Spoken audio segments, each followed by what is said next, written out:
in Jehovah. Man, what's going on YouTube? How you doing? How you doing? First and foremost, man, I want to thank everyone for the love and support. And like I always say, I will always be humble for the likes, for the comments, for y'all sharing my videos, or even just subscribe to my channel. I gotta give y'all a big salute for that, and I love y'all. And another thing, how was y'all weekend, man? I hope y'all had a wonderful weekend. Let me know what y'all did this weekend. And I'm going to tell you what I did on yesterday. Really Thursday and yesterday also. It's about the Carmelo Anthony trial. I'm going to talk about that towards the end of the video. But anyway, before we get started, please hit that like and subscribe button for your boy. Please hit that like and subscribe button for your boy. Now, this morning, I was scrolling on social media like I do in the morning time.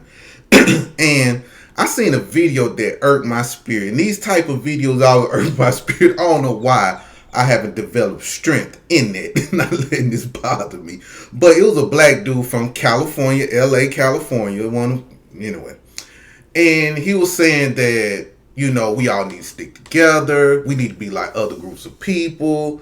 You know, we are our own worst enemy. Blah, blah, blah, blah, blah, blah, blah. But let me play the video so y'all can get a better context of what I'm talking about.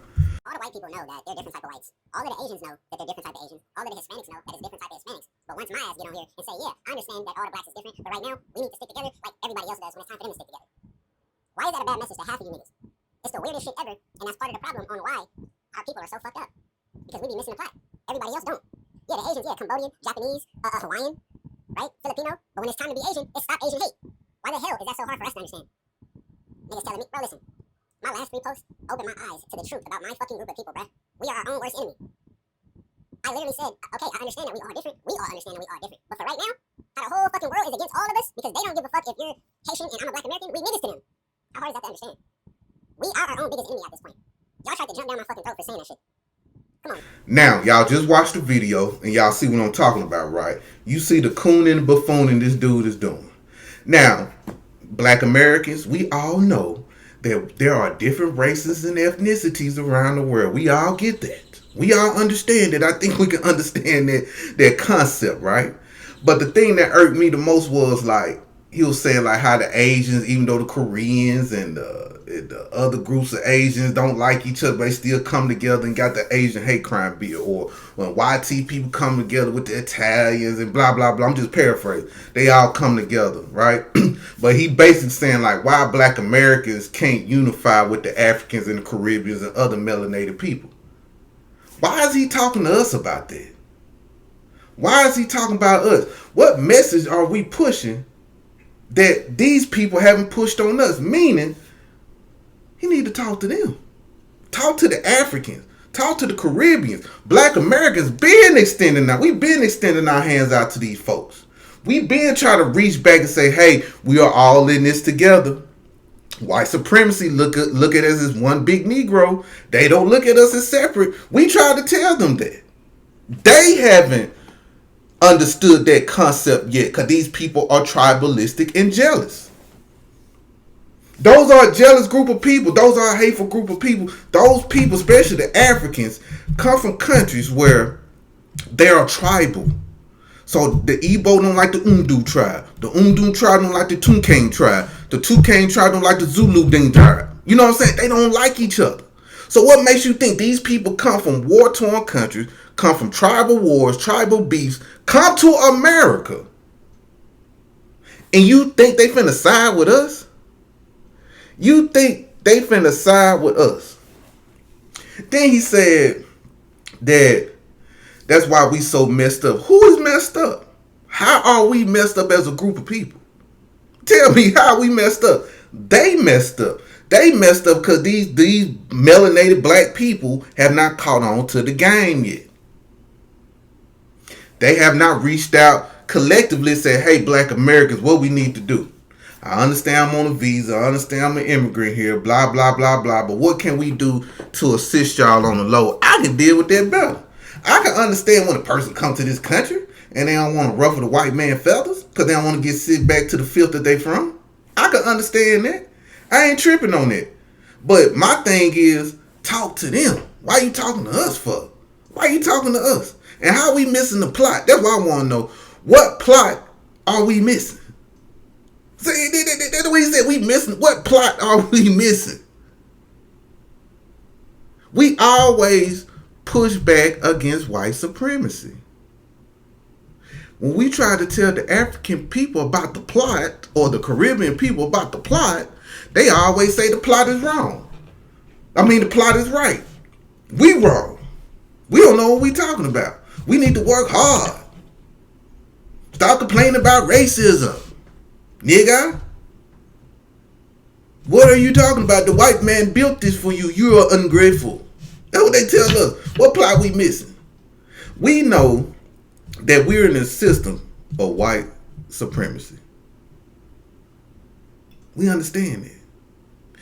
They don't understand that. So him as a content creator, he need to explain that to the African people, to the Caribbean people, to the melanated people. You need to push that message to them. You don't need to push that message to us. You don't. I can't stand people like that, bro. Like, cause reason why they do that, because they know that the Africans and the Caribbeans can't comprehend like a black American can. So they know it's like talking to a wall to a Caribbean or an African. They know that. So instead of them wasting their breath, they say, well, let me waste my breath on the black Americans. Let me browbeat them into submission. Make them think they the problem. Make them think they don't want to work together. Make them think they don't want to work with them. Blah, blah, blah, blah, blah, blah. But in all actuality, these people, like this person I just posted on my video, just too lazy to hang with the Africans, go in African spaces and Caribbean spaces, and talk to these people about unifying with black Americans. Even though I'm not going to do it, even though I don't want it. I'm 43 years old. I've seen years of this.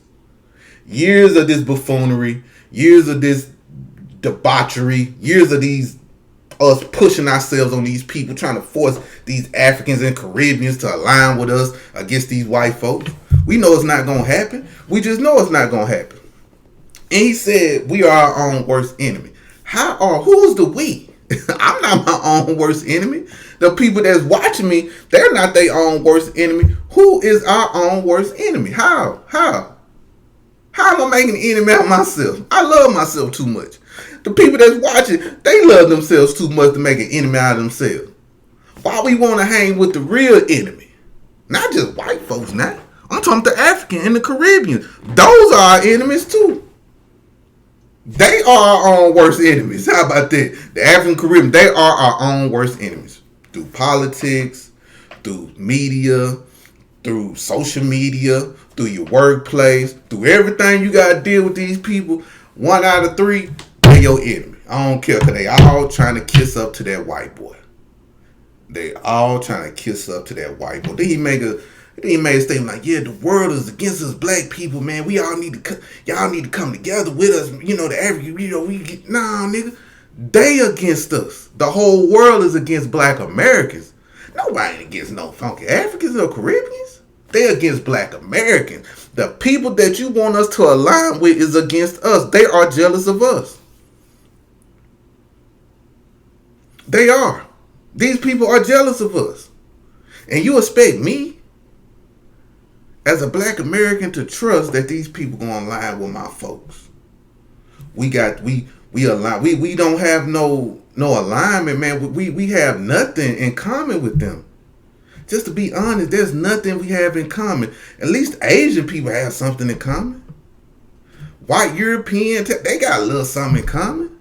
We don't have nothing in common with the African people. Maybe slightly with the Caribbean, maybe. I'm being nice to say that because I'm from Mississippi. So I've never been around Caribbeans or Africans. So guess what? I'm going to speak for my Mississippi folk. I don't have no connection with these people.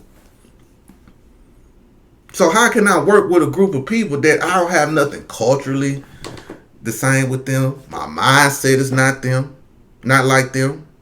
The way I dress is nothing like them. What I eat most definitely is nothing like them. How I move, how I act, how I date, how I treat my woman is nothing like them. The people around me are not like them. So why would I trust doing business with somebody like them? Why would I want to align with people like them? I'd rather align with the heritage white American. I know it sounds coonish, but I'd rather align with the heritage folks. At least I know what I'm getting. At least I know as sooner or later they're gonna stab me in the back. At least I can peep when the stabbing gonna happen before it happens. But you think I'm gonna line up with these folk? Man, nah.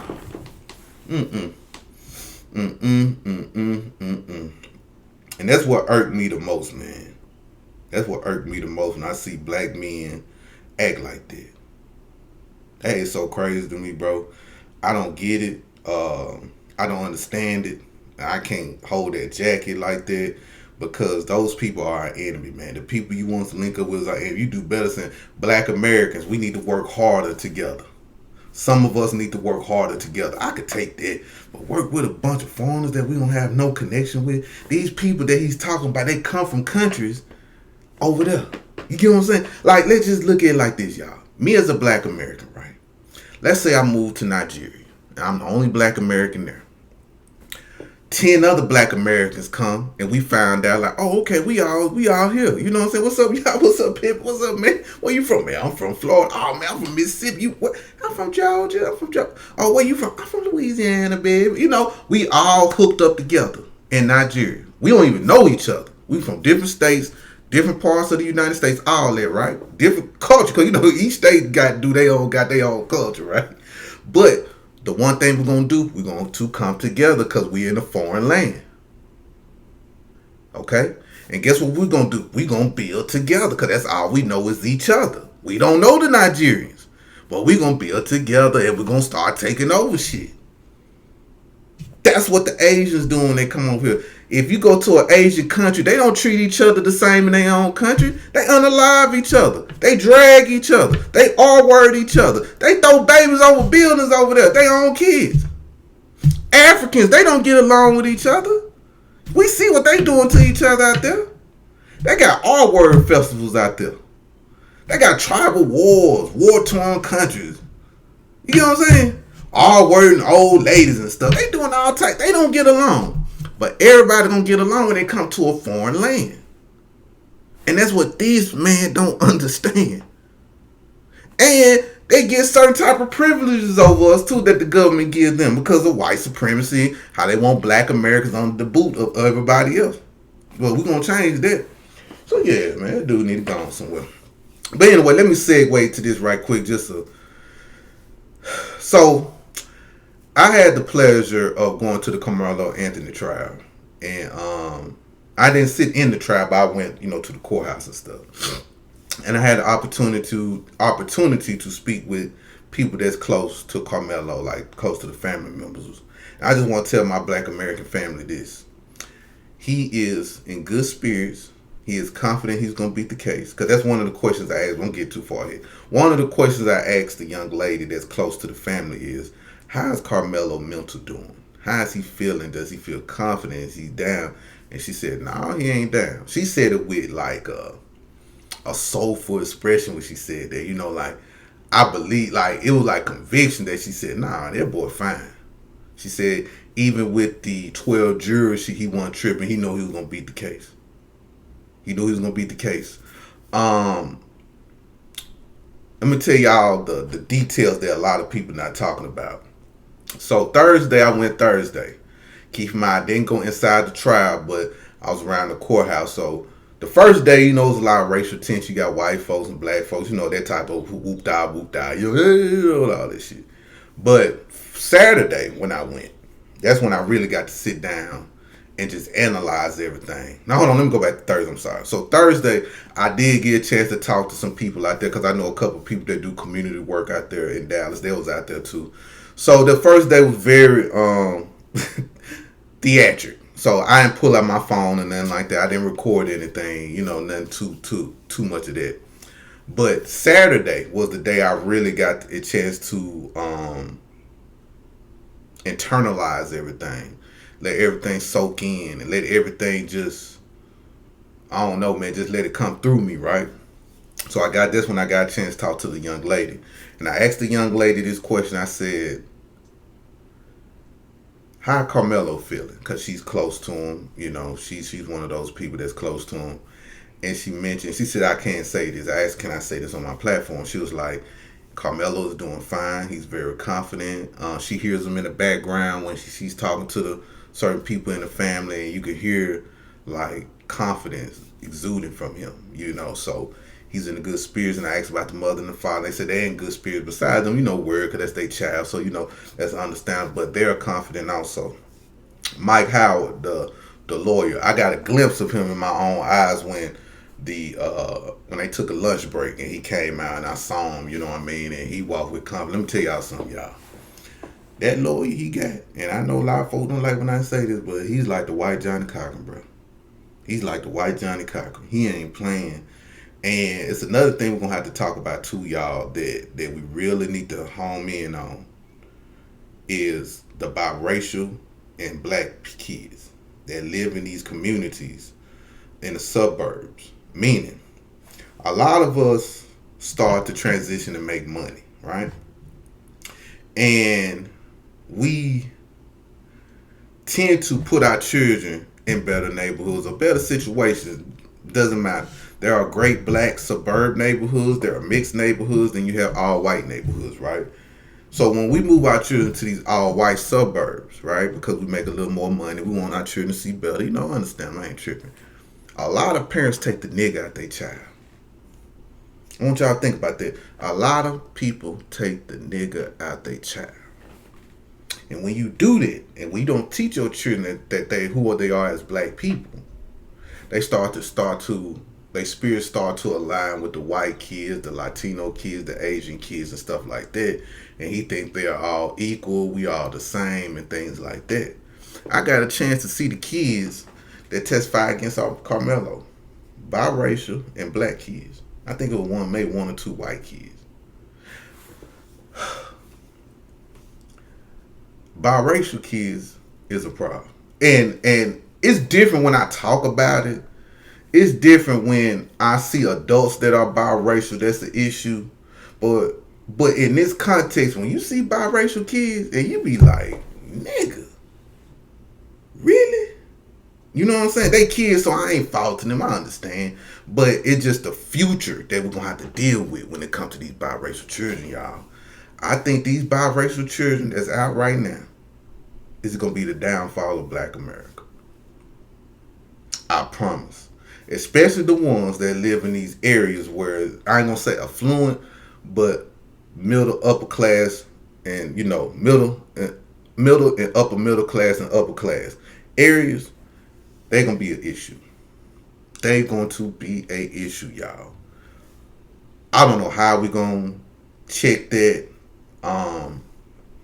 We got to procreate with our own kind. This is my opinion. This is my submission. I would rather you procreate with an African or Caribbean before you procreate with a white person. At least if you is a present parent, you can still alter the thinking. You can still teach your child about how important their melanated skin is, and you can interfere with the other parent and tell the other side. You can still have power over that. But it's something with you niggas that get with these white women, and there are sisters that get with these white men. Y'all allow these white people to corrupt our children's minds, bro. Once again, these are children. I understand that Austin was their friend. I totally understand that. I am taking that into consideration. But just looking at them, I'm like, fuck. Fuck, man. This is going to be a problem. These biracials going to be a problem, man. I ain't going to lie to y'all, bro. I see it. My son plays 7-on-7 football. If you know 7-on-7, it's basically just like tag or flag, but it's basically just offensive driven, defensive driven type shit, but you don't tackle on them, right? But you got kids from all over the world, they play against each other, and even on the team, you got people from different schools play together. Man, going to the meets, man, it was so many biracial kids that I saw. It was wild to me. Wild to me, yo. And I'm like, what the fuck is going on? And a lot of these biracials gonna be in positions of power soon, y'all. And when stuff like this happen, they always gonna pick the white side. It seems like they always against the black side for some odd reason. I don't know. We gotta keep an eye on these biracials, man. I ain't gonna lie to you. I don't want to stick on too long. And if you do have biracial kids, I hope you teaching your biracial kids something, man. I ain't talking to you if you are doing the work, but overall, keep it within, man. If you can, especially within Black American, if you can. But if you do step out, meet you a cool Caribbean woman, cool African woman, cool. Cause I ain't knocking it. Like there are some cool people from the diaspora. You know what I'm saying? I'm not saying all people from the diaspora just bad folks and hate. But fuck that shit, nigga. Get you a Black American at least if you can. But if you do want to step out your ethnic group or whatever you want to get, still, man, cause you give it them, man. That's anyway. But another thing that I noticed out there was the ops out there. There was a lot of ops out there. And let me tell y'all another thing. It was hard for a lot of Black Americans to get media passes. I forget, that's the part I forgot to mention. There was a lot of black folks. It was hard for us to get media passes. A lot of tethers. There's a lot of Caribbeans and a lot of Africans up there. They got media passes that's reporting on this story.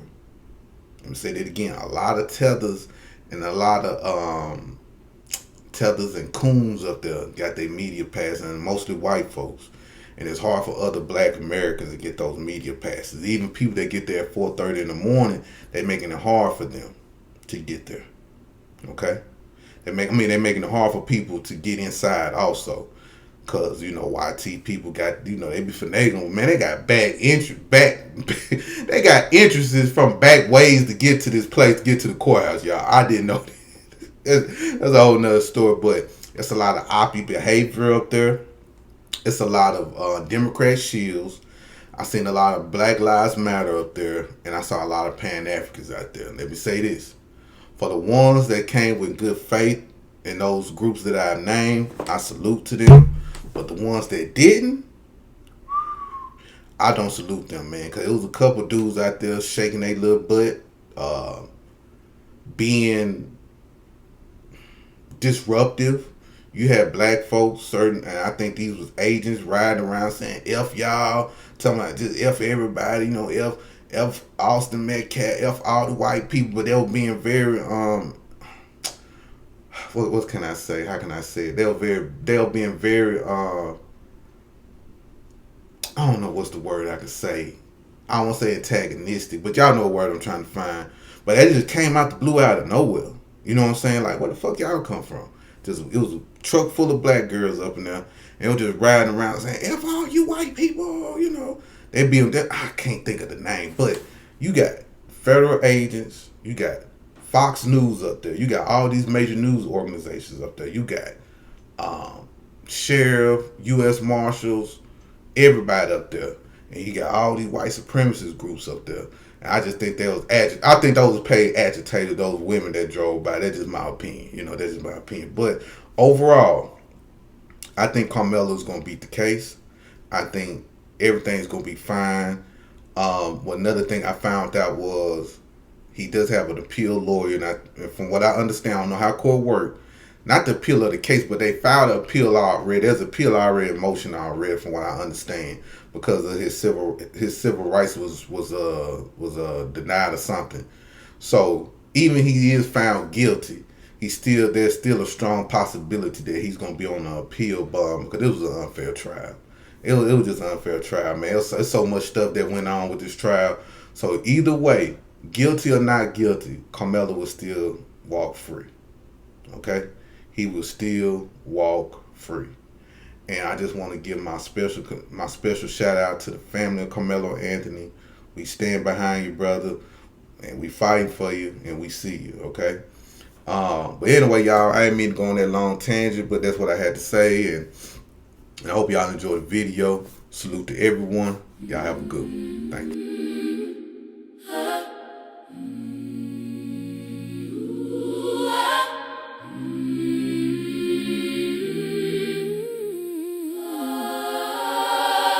My heart was heavy, when my mind was tired. You walked into my shadows, lit a quiet fire. Brian Jehovah, you are the truth. Every word you speak cuts straight through. Brian Jehovah, carving my youth into something real, something new. Brian Jehovah, you are the truth.